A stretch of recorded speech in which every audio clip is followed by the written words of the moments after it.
Rajkot game zone અગ્નિકાંડ મામલો મૃતક નીરવ વેકરિયાના પિતાએ કન્ઝ્યુમર કોર્ટમાં દાવો દાખલ કર્યો। વકીલ ગજેન્દ્ર જાની મારફત ₹20 લાખના વળતરનો દાવો દાખલ કર્યો। કલેક્ટર, પોલીસ કમિશનર, મ્યુનિસિપલ કમિશનરને પક્ષકાર બનાવાયા।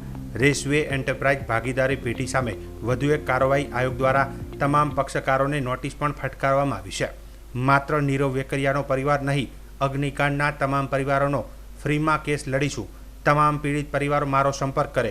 કન્ઝ્યુમર કોર્ટમાં 20 લાખનો દાવો દાખલ કરીશું તેમ ગજેન્દ્ર જાનીએ જણાવ્યું હતું। કાયદાકીય જોગવાઈની હિસાબે અમે આ દાખલ કર્યો છે।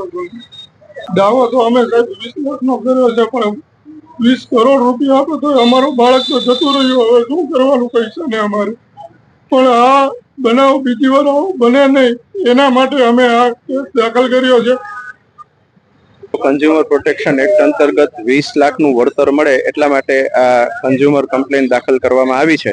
અને આ કમ્પ્લેન દાખલ કરવાનો મૂળભૂત હેતુ એવો છે કે કન્ઝ્યુમર પ્રોટેક્શન એક્ટમાં આપણે રેસવે એન્ટરપ્રાઇઝ ભાગીદારી પેઢી જે છે એને આપણે કન્સિડરેશનમાં લઈએ તો ટીઆરપી ગેમ ઝોન જે છે એ એમની પ્રોડક્ટ કહેવાય, અને એ ટીઆરપી ગેમ ઝોન ખાતે દુર્ઘટના ઘટે તો રેસવે એન્ટરપ્રાઇઝ ડેફિનેટલી જવાબદાર સાબિત થતી હોય છે। અને જવાબદાર સાબિત થાય ત્યારે કન્ઝ્યુમર પ્રોટેક્શન એક્ટ અંતર્ગત પ્રોડક્ટ લાયબિલિટી અને પ્રોડક્ટ લાયબિલિટી એક્શનના માધ્યમથી વળતર માગવાનો અધિકાર કન્ઝ્યુમર પ્રોટેક્શન એક્ટમાં મળતો હોય છે। તેથી કરીને આ મૃતક નીરવભાઈ વેકરિયાના પરિવારજન વતી આ ફરિયાદ દાખલ કરવામાં આવેલી છે।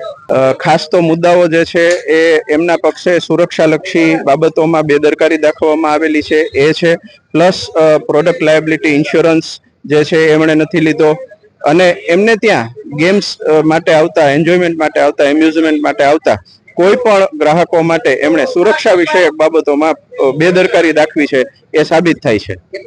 20 લાખનું વળતર માંગવામાં આવ્યું છે।